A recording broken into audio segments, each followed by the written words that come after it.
Почитувани гледачи, вечерва гостин, односно гостинка во нашата емисија во потрага по вистинскиот збор на Вистел, односно на вистинската телевизија, е писателката, или попрецизно кажано, поетесата, прозаиската и преведувачката Ленче Милошевска.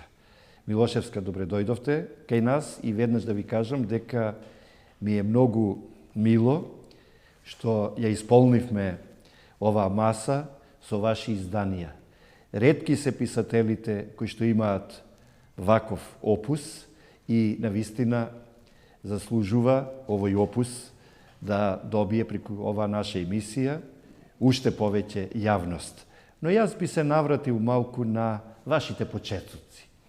Вие сте родени во Скопје, значи сте, што се вели, девојче од Скопје, потекнувате од овој град. Како го доживувате Скопје тогаш и Скопје сега? Една паралела да направите на вашето детство и на ова актуелна современост. Јас сум родена во Скопје и тоа во Пајко Мало. И куќата се уште стои тамо. Значи стои куќата. Да. Одлично. Меѓутоа, тоа беше моје најрано детство и можам да кажам само оно што е како живееше тогаш едно семејство, бидејќи мајка ми не работеше, татко ми беше офицер по, нели, тогаш тие имаа некакви привилегии или не знам како, меѓутоа жените си седеа дома. Така. Така што оно што малку го се сеќавам на тој најран период е дека жените седеа дома, пиеа кафе, дивка. Дивка. И го си ги чека мажите да се вратат добро, од работа. А ние нормално игравме на улица и тогаш немаше возила како сега. Имаше пајтони. И потоа многу набргу доби татко ми, нели, преместување во Босна. Не, во Битола. Прво во Битола, добро. Во Битола, така што јас тамо тргнав во забавиште. И Битола ми е многу како денес да сум ја гледам, бидејќи токму на Широк сокак имавме, живеевме и многу не е изменето и тоа баш ми е драго, зашто јас кога појдов тамо имам раскази за детството токму во Битола. Тоа беше, за жал ми се чини, тој дух што го имаше Битола на една, би рекла, светски... Конзулски град. Конзулски град. Зашто вамо кај што живеевме во тој стан, тој беше фактички доделен на тие заслужни граѓани, а некогаш бил приватен и тој што беше приватникот имаше добиено само неколку соби од својата. Пази како било тоа, нели, се национализира. Јасно. И јас знам дека кога отидов кај тој, дали беше Штрала или како се викаше, кај него беше толку фантастично вратен, некои луксузни светилки, мермерни, огледала со мермер. Така што тоа говореше веќе дека тој град живеел еден доста друг живот. За разлика од Скопје, колку што се сеќавам во на порана фаза, дури не можеше да се мери со Битола. Во таа смисла. Сакам нешто да ве прашам повторно во врска со Скопје и Битола. Имам чувство како да имате вие две родни места. Веќе сте биле малечка и сте родени во Скопје, ама набрзо потоа... повеќе се сеќавам за Битола. Сте преселиле во Битола и повеќе се сеќавате и некако како да е Битола всушност вашето повистинско, би рекол, родно место. Но, јас пред малку спомнав, вие потоа одите и живеете во Босна. Во кој град во Босна? Прво во Тузла, потоа во Сараево. Во Сараево, 8 години. Так, тоа не се мали периоди. То не се мали периоди и јас фактички учев како мајчин јазик ми беше српскиот нормално. Да. И можам да констатирам дека можеби дури сум почнала и да пуштам корења што велат тамо затоа што имаш нели школски другарки, имаш домашни другарки. Да. Детството поминува во игри. Тоа беше и некое друго време на кое тогаш се внимаваше многу. Знам, учителката ни викаше: децо, пазите, братство и единство, као зеницу ока сво. Да, чувајте го братството и единство. Меѓутоа, ете, за жал, се случи токму во Босна. И токму во Сараево, најголемите делби, најголемиот погром. Точно. Но, како малечка, еве сте се соочиле со два јазика. Да. И билингвално, всушност, значи и македонскиот и српскиот јазик, поточно тога се викаше српско-хрватски јазик. Значи може да кажеме дури и тројно, зашто како три јазика. Но мене ме интересира од каде љубовта кон книгата, кон читањето, кон пишувањето. Дали се должи на вашите најблиски од семејството и кој тоа го правеше? Кој ви ги читаше бајките, приказните? Кој ве напои со тоа народно творештво или на почетокот за подоцна и самите да почнете да пишувате? За тоа мислам, дедо ми кој е од мала Преспа се дојдени во Кабадаречко, тој раскажуваше постојано приказни. Такви приказни што јас и потоа се обидов да ги најдам и жал ми е што не ги напишав кога можеше, нели?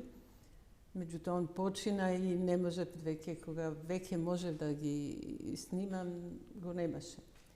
Тој раскажуваше толку, тоа се приказни од Преспанско. Так. Такви фантастични приказни. Да, необични. И најдобрата беше за кумова слама.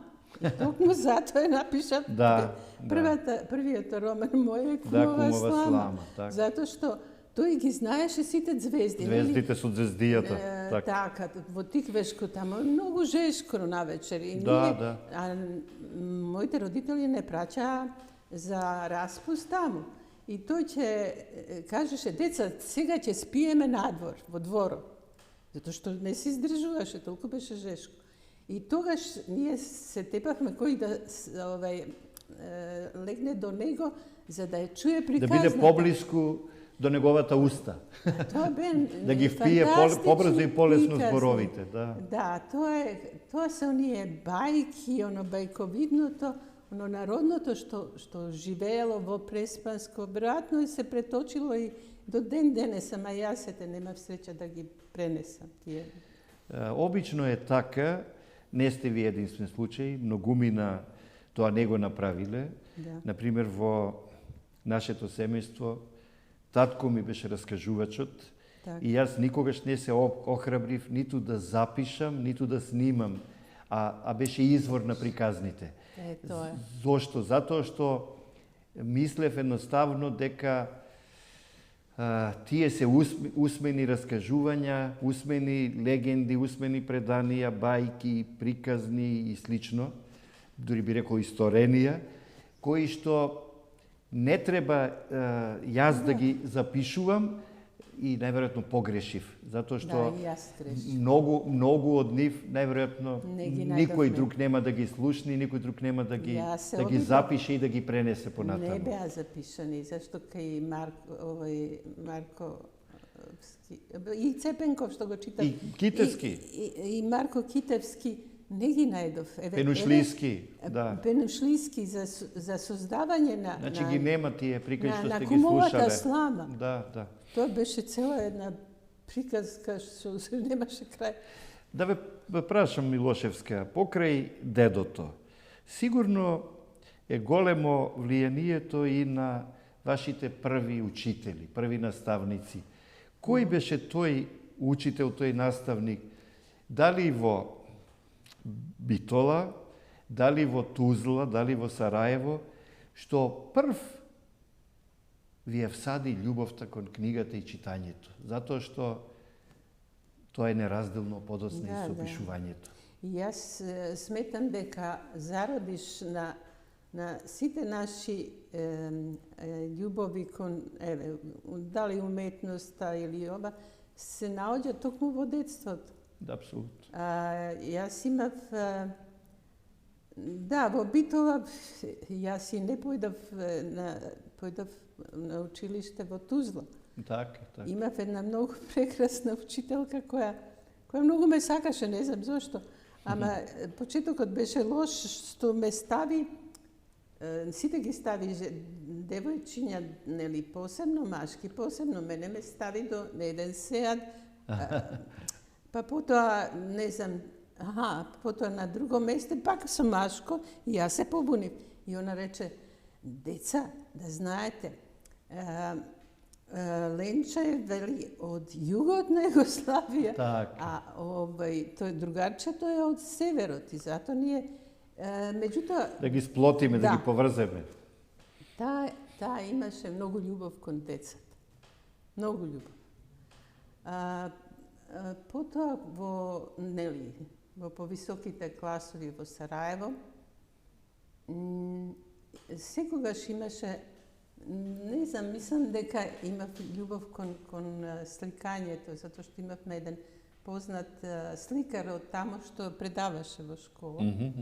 И моите, нели, цртежи одеа на изложба. На превари. И јас никогаш не знаев дали ќе се определам за пишувањето или за сликарството. Меѓутоа, кога добив награда за расказ и отидов со извидници после на море, како да ми се отвори некако... Како да се разреши дилемата. Да, ми се разреши дилемата. А плюс и свирев хармоника јас. И знам дека доаѓа... Повеќе уметности. Да, и доаѓа од... Да, свиревме и во школото имаше состав хармоники, јас бев меѓу најдобрите. Дури и на радио Сараево настапувавме. Така имаше, не знам, тој некој културен живот во Сараево, интензивен во тоа време кој можеби и се до распадот на Југославија.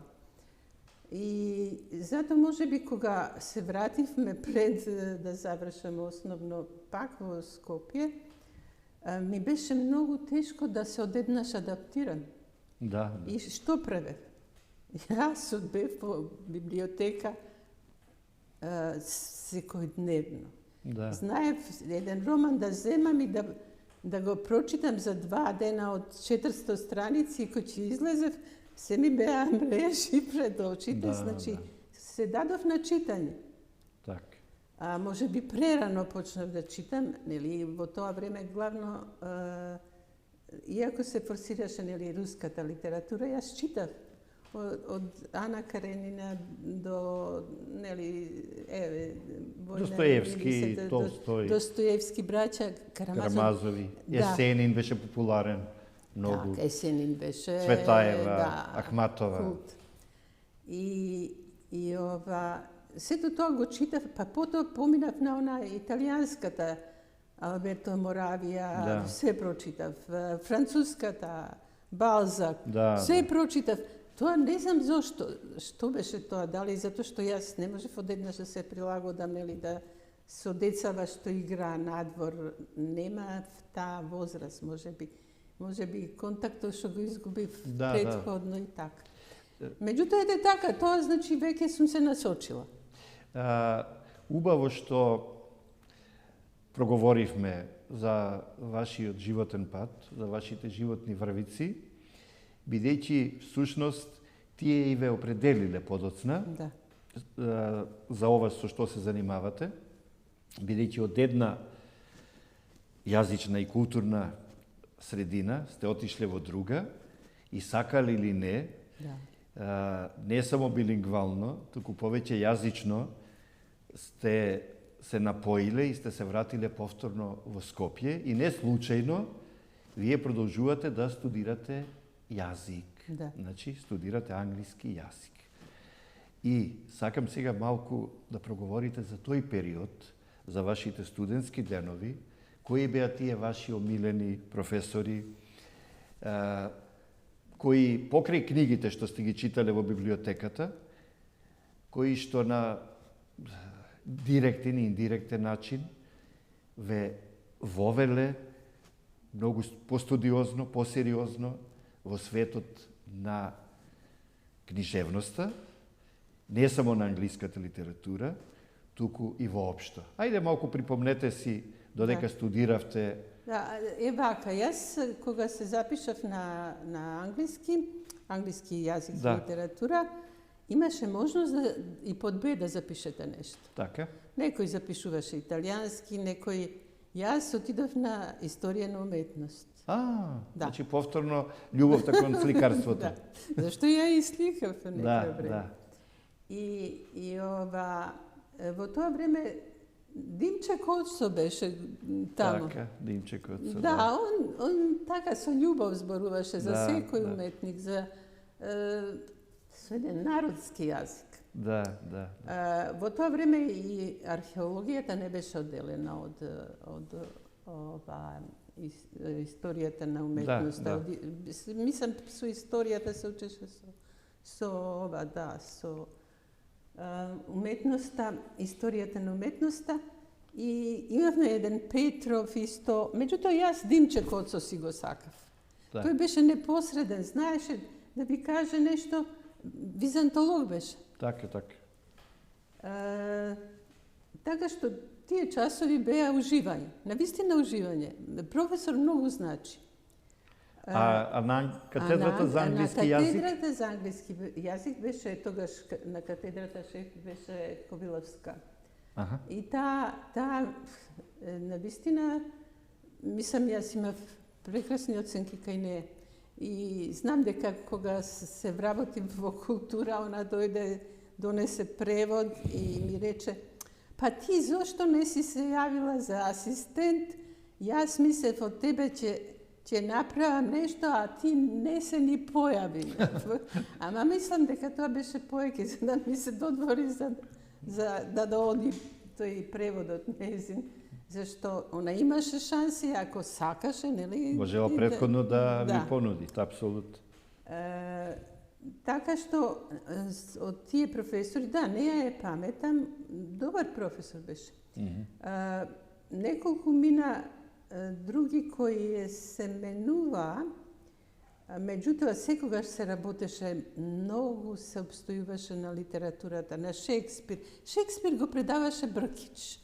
Светозар Бркич. Светозар Бркич, да. И тој беше извонреден. Извонреден. Такво познавање на извонреден професор. На поезијата, на Шекспир и на современата поезија. Тој беше извонреден. И потоа, кога бев ја уредник, тој дојде и му објавивме книга. Убави се овие подсетувања, или како што велеше еден наш колега Тодор Чаловски, не велеше подсетува, туку беше присетува. Значи, убави се овие присетувања, кога се враќаме и во детството и во младоста, но вашиот животен век, вашата професионална кариера, вие ја поминавте во издавачката куќа Култура, каде што бевте и уредник, значи на еден одреден начин, како да бевте вие предодредени за тоа работно место, бидејќи цел живот сте биле со книгите и сте се подготвувале, всушност, за вашиот иден животен позив. Па ајде малку да проговориме за Култура, бидејќи Култура беше една од водечките издавачки куќи во Македонија. Култура се уште постои, меѓутоа, само да кажам дека тогаш немаше олку издавачки куќи. Тогаш беа неколку издавачки куќи и сите писатели, сакале или не, мора да се конкурираат меѓусебно во тие издавачки куќи и многу беше тешко да се објави книга, за разлика од сега. Па ајде малку подсетете се на тој период кога бевте во Култура. Па тогаш имавме во рамките, Култура е основана со некаков акт на ЦКСК-ју. Да. Како државен издавач. Како државен издавач. Да. Меѓутоа, полека во неа, почнувајќи со Славко Јаневски, Блаже Конески, сите најпознати имиња беа автори на култура. А тоа политичкото се помалку. Мислам, беше во втор план. Беше во втор план. Ако се иземе Ленин, кој го печатевме со години. Собраните дела. И на крај не знам како заврши. Имаше строга селекција. Дури имаше писатели кои има свое место, примати и се што ќе напише можеше да помине. Големи имиња. Да кажеме, на Блаже Конески.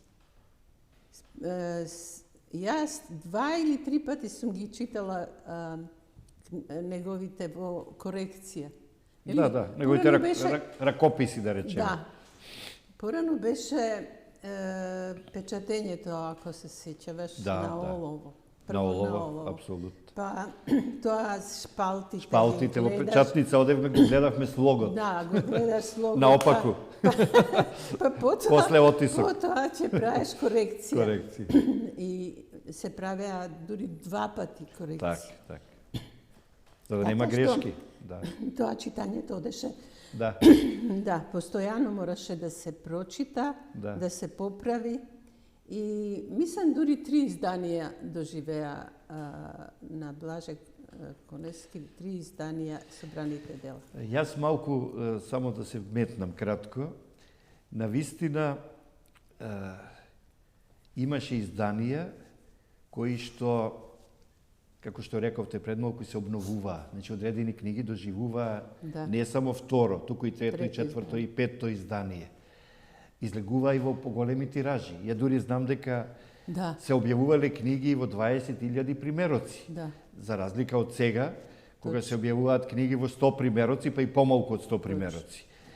Значи, зборуваме за едно златно време на издаваштвото и на книгата, кое што тешко дека ќе се повтори, бидејќи сега е време на комерцијално издаваштво, а тогаш повеќе се водеше грижа за вредностите, за естетиката, за текстот, за корицата, за она што е всушност најбитното за книгата. Но, јас сакам сега малку да проговорам, само да кажам дека бевте еден краток период уредник и во македонска книга, покрај култура, но сакам малку да проговорам повеќе за вашето творештво, бидејќи вие сте и поетеса, и прозаист. Кога велам прозаист, значи пишувате и раскази и романи, но вие сте и преведувач. Вие имате бројни преводи од англиски на македонски јазик. Па ајде полека да почнеме. Ајде најпрвин да почнеме со поезијата. Ленче Милошевска, колку книги имате поетски? Не е најбитна бројката, но чисто за информација за гледачите. 6 поетски книги. Така, јас може би доцна се јавив и како поетеса, затоа што тоа ме свести токму за Камени пораки, која тогаш Јадранка Владова напише на прекрасна рецензија во Блесок и ме свести и рече, како рече, ти се задскриваш, вика, зад преводот. Дека твоето творештво го задскриваш во сенка. Во сенка, зошто, рече. И јас тогаш малку и добив повеќе храброст да се експонирам и како автор. Така што тргна работата, потоа мојот прв роман и следеа сите стихозбирки. На крај не знам за која би се определила, ама секогаш е многу драга првата, а не е секогаш најдобра. Не мора да значи дека е најдобра. Мислам дека тука баш во Камени пораки сум најзрела, затоа што тука има и песни во проза Да. на крај. Убаво е што спомнавте дека во оваа книга има и песни во проза. Бидејќи јас и пред малку кажав, вие сте и прозаист. Да. Песните во проза не се колебање, туку тие се еден меѓужар меѓу поезијата и прозата.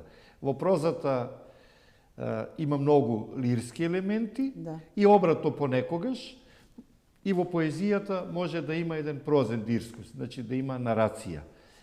Сакам да ве прашам, биејќи знам дека сте раскажувач, ајде малку за вашите книги со раскази.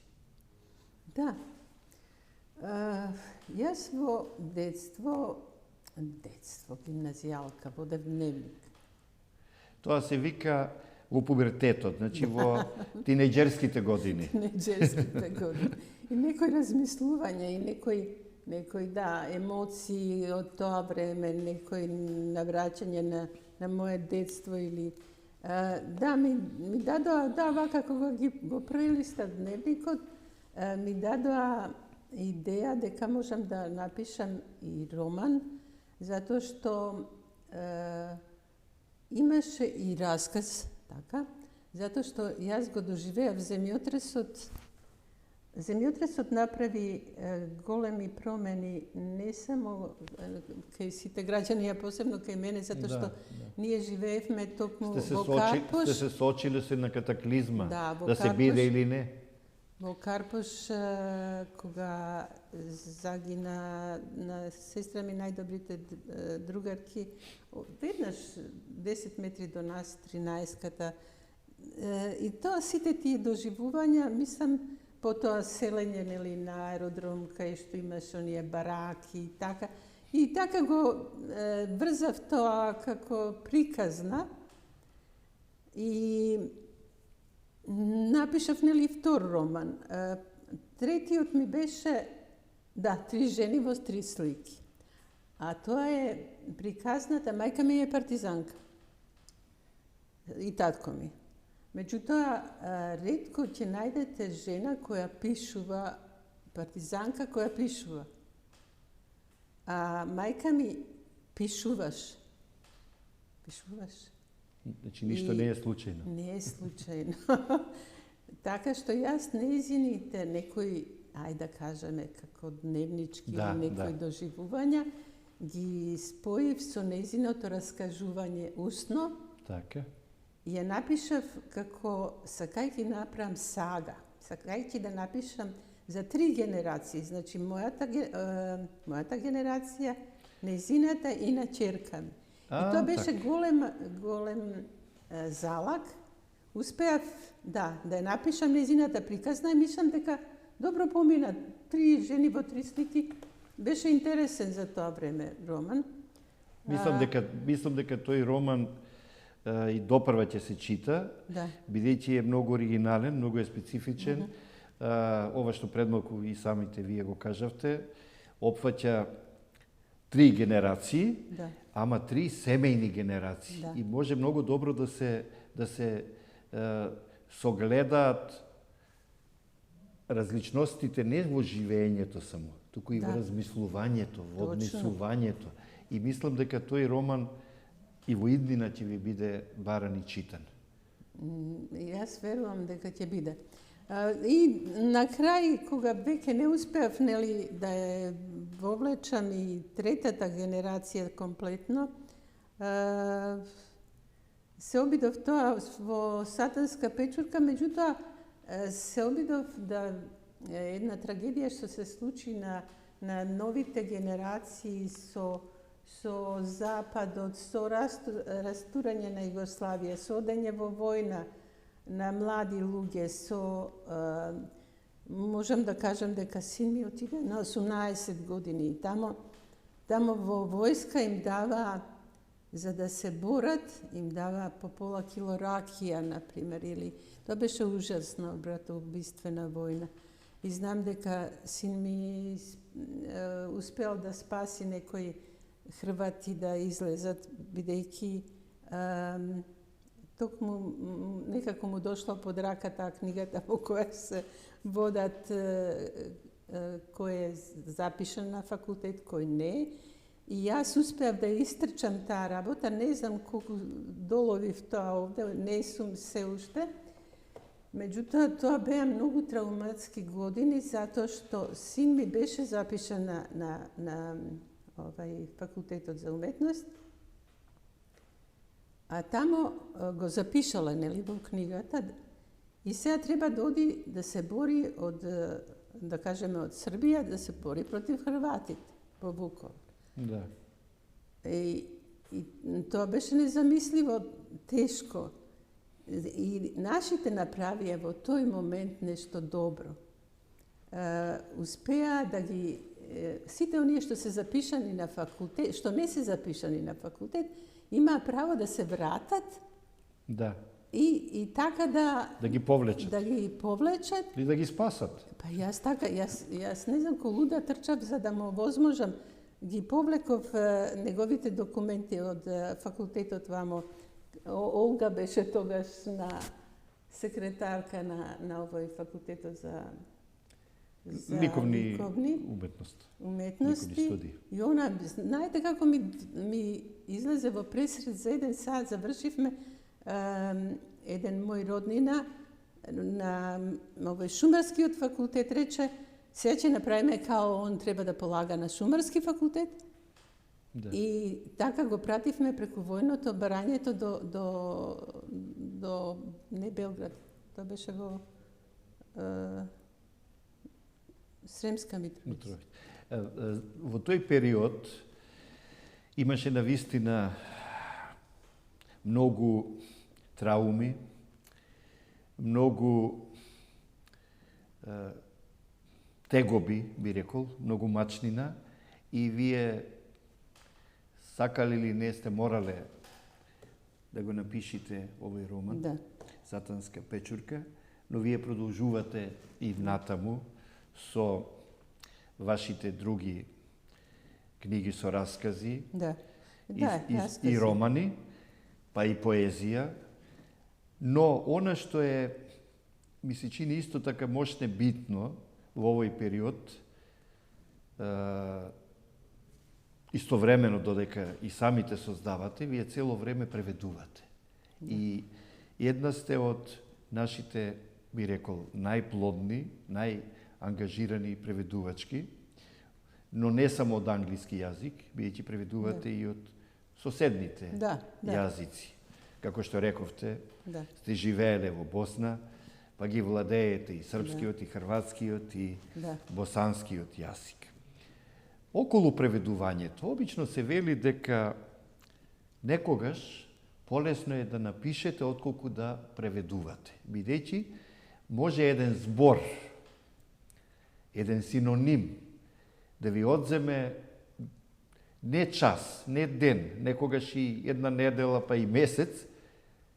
Сакам да кажам дека е навистина многу макотрпно да се преведува, сериозно да се преведува, да се најде адекватниот, значи најсоодветниот збор. Но сепак, еве вие имате таа упоритост, таа истрајност, и сте преведувач, и зад вас се голем број на преводи. Дали вие уживате кога преведувате, и кога уживате, или почесто се соочувате со оваа макотрпност за која што пред малку говорев? Па, може би и едно и друго. И друго. Поделено, понекогаш. Може би сега е многу полесно. Иако Google Translate никогаш не може да ви помогне комплетно, меѓутоа, Google Translate е сега многу подобрен. Да. И јас ставив една биографија на еден автор, да видам како ќе ја преведе. Знаете дека добро е преведе? Коректно, значи, добро. Значи, ама знае да направи такви страшни лупинзи, што не може да се потпрете. Иако гледам дека се повеќе се свртени кон Има Google Translate преводи. Да. И многу има. Понекогаш знае да направи дури и за стручни преводи. Дури и за стручни, кога за поезија не. Да. За поезија не. Имаше долги години во Македонија една лоша практика, едно лошо искуство. Дел од преведувачите така пишува и се подпишува дека преведуваат од, не знам, шпански, италијански, португалски, норвешки и други јазици, а всушност преведува најчесто од српски или бугарски јазик. И многумина од нашите читатели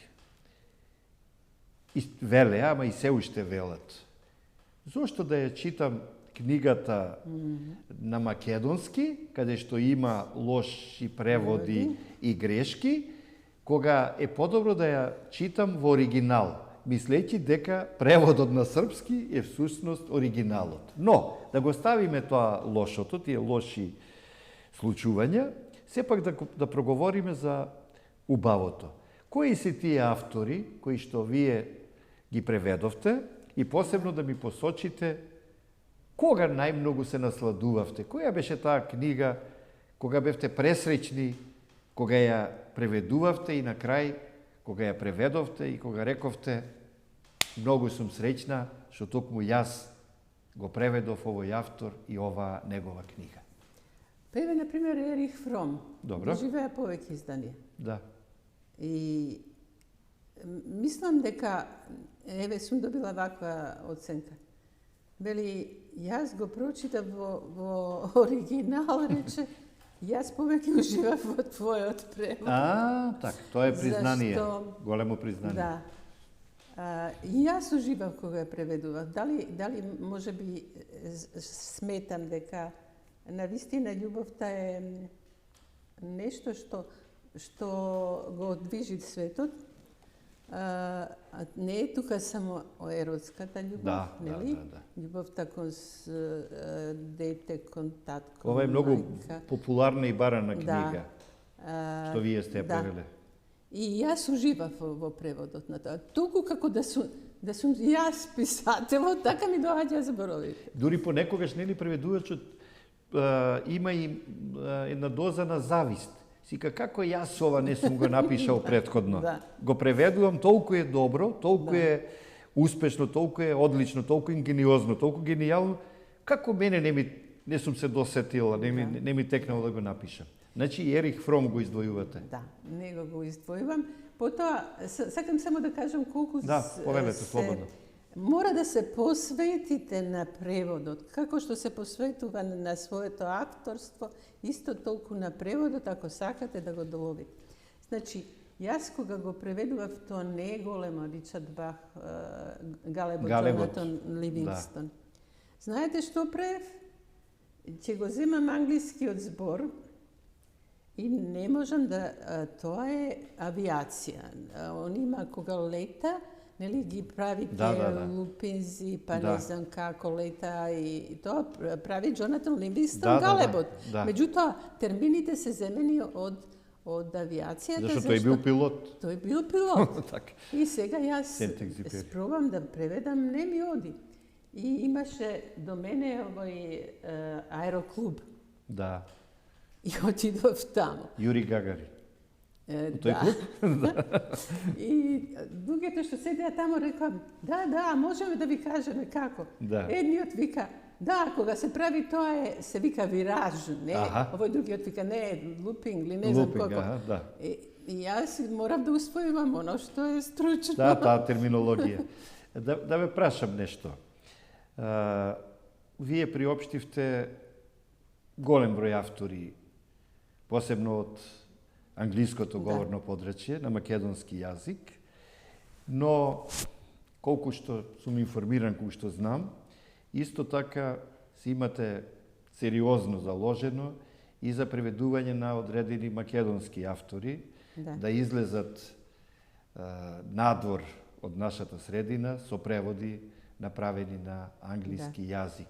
И пред малку во разговорот пред емисијата ми го спомнавте Петре М. Андреевски, а сигурно има и други големи, значајни македонски автори. Па моето прашање е далеко од тоа дека можеме ние да воспоставиме паритет и реципроцитет многу е подоминантно преведувањето на странските книги на македонски, но можеме ли барем одредени најзначајни македонски вредности да ги приопштиме во тоа големо светско книжевно семејство?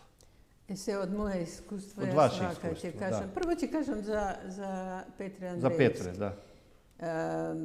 Професорот Ричард Гофрен беше на нашиот факултет заедно и сопругата како лектор по американска предаваше. И тој направи доста за македонскиот збор да се, односно преводите и за струшките вечери учествуваше со Зоран Нанчевски и така. Меѓутоа, бидејќи мене ми беше во соседство со станот, се договоривме да го преведеме Последните селани. Так. И тогаш мислам дека и од академијата имаше одобрување дека ќе ни платат. Меѓутоа, што се случи? Значи, ние 5 месеци работевме на превод. 5 месеци. Добро, тој ми мораше да оди на работа, јас морам. Значи, го имавме времето само попладне. Ама толку се заложи, се сеќавам дури со денови мислеше како да го преведеме, да видиш, да не веруваш. Вика, може би seeing is not believing. Ајде пробаме нешто друго, па баравме нешто друго и така. И кога се заврши книгата, мислам е одличен преведот, заедно го работи. Зашто не знаеше доволно македонски. И англиски. Англиски знаеше, ама македонски не знаеше. Ја оти од македонски на англиски. Од македонски на англиски и до тоа време на сите, мислам за Балканика ги преведува точно имаше и удел самата академија со средства или не знам како беше и ние се надевавме дека тоа ќе излезе. Меѓутоа почина нели авторот и ете што направивме. Он со сите сили успеа оваа книга влезе еден дел од Последните селани во овој зборник кој е најпознат за сите што студираат словенски јазици во Америка. И ово списание е навистина познато списание. Метаморфозис. Сакам, бидејќи привршуваме со разговорот, сакам да ве прашам, на која книга во Мигов работите, што пишувате, што да очекуваме ние и гледачите, што ќе се објави наскоро ваше? Што планирате да... Јас не знам зошто се свртив кон поезијата. Добро. Сега треба да излезе, мислам најскоро, можеби за месец дена. Добро. Моја поетска книга Траги во песокот. Така. Сега, за да оставиме траги и во оваа емисија и со оваа емисија, ќе ве замолам, изберете една боја, која сакате, која сакате, плав, сината, да напишете го вашето име и презиме, денешниот датум 9.10. И овде една мисла, една порака или стих, што сакате. Значи овде сега слободно прво вашето име и презиме. Тука, напишете го, со поголеми. Вака овде може. Со покрупни букви, затоа што од овие така да ги наречеме отворени свитоци, отворени книги, подоцна ќе има и изложба. Јас сакам, додека вие пишувате, да ви заблагодарам за денешното ваше учество. Навистина ми импонира тоа што сте автор на датумот 9.10, што сте вреден човек, значи автор на голем број своји авторски книги, поезија, раскази, романи, но и преводи. И уште вашата порака во овој дел. И верувам дека само така, со голема посветеност, со голема љубов, може да се биде, или подобро речено, треба да се биде автор и творец, бидејќи секој автор главно пишува за себе си и речиси сите книги, повеќе или помалку, да не лицитираме сега со проценти, дали 90 или 99%, се автобиографски. Така и Ленче Милошевска, дел од својот живот е содржан токму овде, во овие книги, меѓу овие убави корици на нејзините изданија.